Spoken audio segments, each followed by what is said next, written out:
Hello guys, how are you?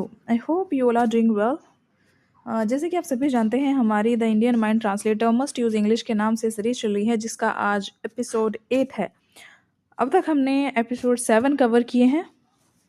अगर आप वो एपिसोड देखना चाहते हैं तो प्लीज़ आप चैनल पर जाके द इंडियन माइंड ट्रांसलेटर नाम की प्लेलिस्ट है, उसमें जाकर देख सकते हैं। अदरवाइज़ आपको जो प्लेलिस्ट का लिंक है वो इस वीडियो के डिस्क्रिप्शन में भी मिल जाएगा। हम अपनी सीरीज़ को बिगिनर से लेकर के एडवांस लेवल तक लेकर के जाएंगे और हम इसमें ग्रामर टॉपिक प्लस जो स्पोकन इंग्लिश के लिए ज़रूरी टॉपिक है उन सभी को कवर करेंगे। और आज हमारा टॉपिक है इट या there. What is the difference between both of them? क्या दोनों में फ़र्क है और कहाँ किसको यूज़ करना है? चलिए शुरू करते हैं और समझते हैं। इट का यूज़ कब होता है? इट का यूज़ 4 सिचुएशन में सबसे ज़्यादा इम्पोर्टेंट है। चलिए वन बाय वन करके देखते हैं, समझते हैं कि कौन सी है वो 4 सिचुएशन जहाँ पर हम इट का यूज़ करते हैं। वेदर या क्लाइमेट के लिए सबसे पहले हमारी कंडीशन है, वेदर या क्लाइमेट के लिए हम यूज़ करते हैं इट का। इट इज़, जैसे कि अगर हमें कहना है इट आज गर्मी है तो हम कह सकते हैं इट इज़ हॉट टुडे। तो यहाँ पर क्लाइमेट की बात हो रही है, इसीलिए हमने यहाँ पर इट का यूज़ किया, हम यहाँ पर देयर का यूज़ नहीं करेंगे। इट के यूज़ को कवर करने के बाद हम देखेंगे देयर का यूज़। बारिश हो रही है, इट इज़ रेनिंग। हवा चल रही है, इट इज़ विंडी। बाहर ठंड है, it is cold outside. Time बताने के लिए भी हम इट का यूज़ करते हैं, जैसे 5 बजे हैं, इट इज़ 5 o'clock। देर हो गई है, it is late.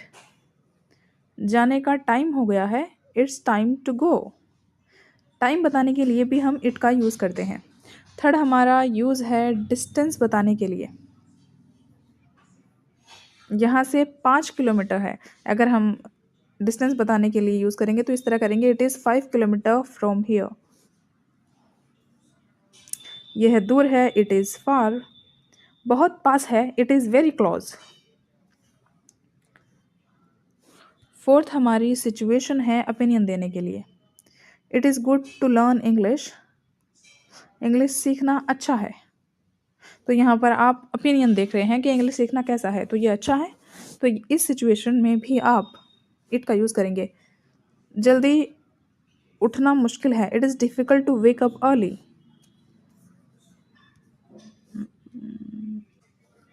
It is easy to speak if you practise daily. Daily practice से बोलना ईजी हो जाता है। तो यहाँ पर हमने देखा है इट का यूज़ 4 सिचुएशन में कि किस तरीके से हम इट का यूज़ कर सकते हैं। चलिए अब हमारा पार्ट 2 है, जिसमें हम देख रहे हैं यूज़ ऑफ देयर।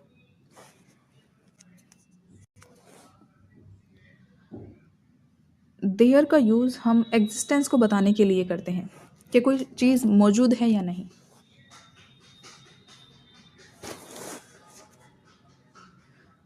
कोई चीज़ है, समथिंग एग्जिस्ट। स्ट्रक्चर देख लेते हैं।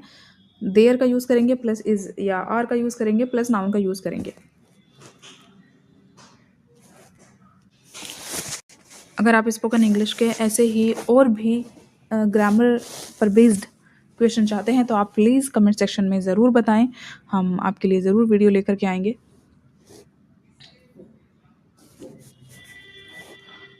There is a book on the table. Table पर एक किताब है। तो जब जहाँ से आपने देखा कि हमने यहाँ पर देयर का यूज़ किया एग्जिस्टेंस में।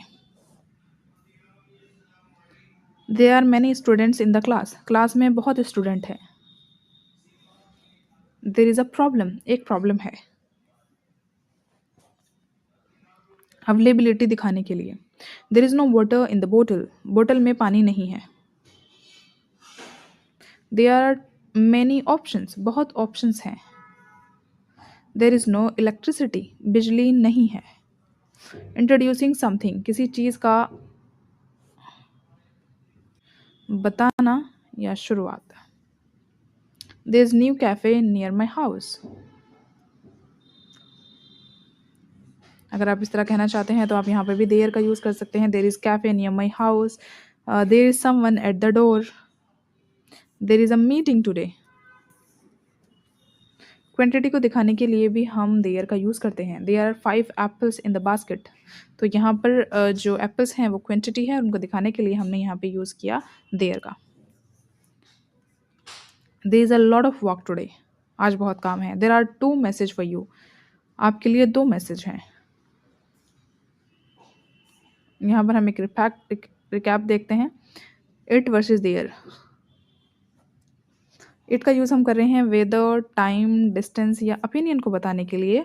वाइल हम देयर का यूज़ कर रहे हैं एग्जिस्टेंस, अवेलेबिलिटी, प्रेजेंस को दिखाने के लिए।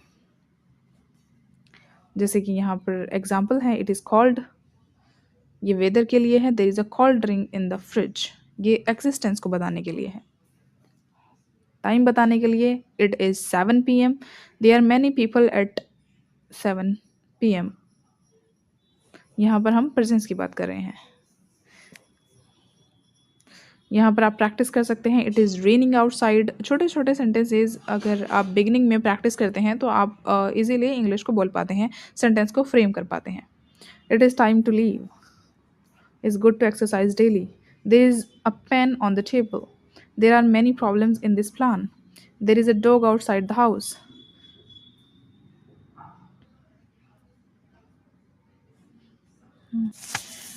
यहाँ पर आपके लिए एक प्रैक्टिस क्विज है जहाँ पर आपको कमेंट सेक्शन में लिख करके बताना है यहाँ पर इट आएगा या देयर। इट या there is a very cold today. किसकी बात हो रही है? तो यहाँ पर हम बात कर रहे हैं वेदर की। तो आप समझ गए होंगे कि यहाँ पर क्या आएगा। तो इसी तरीके से आपको आप लिख सकते हैं। इस तरीके से आप लिखकर जवाब दे सकते हैं। फर्स्ट का इट या देयर,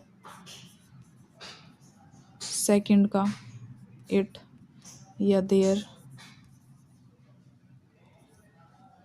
तो इस तरीके से आप लिख सकते हैं। इसी तरह से आप थर्ड का लिख सकते हैं।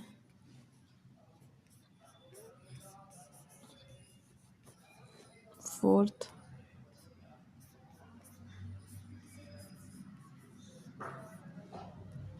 ऐसे ही आप फिफ्थ का लिख सकते हैं। तो इस तरीके से आपको लिख करके जवाब देना है कि यहाँ पर इट आएगा या देयर।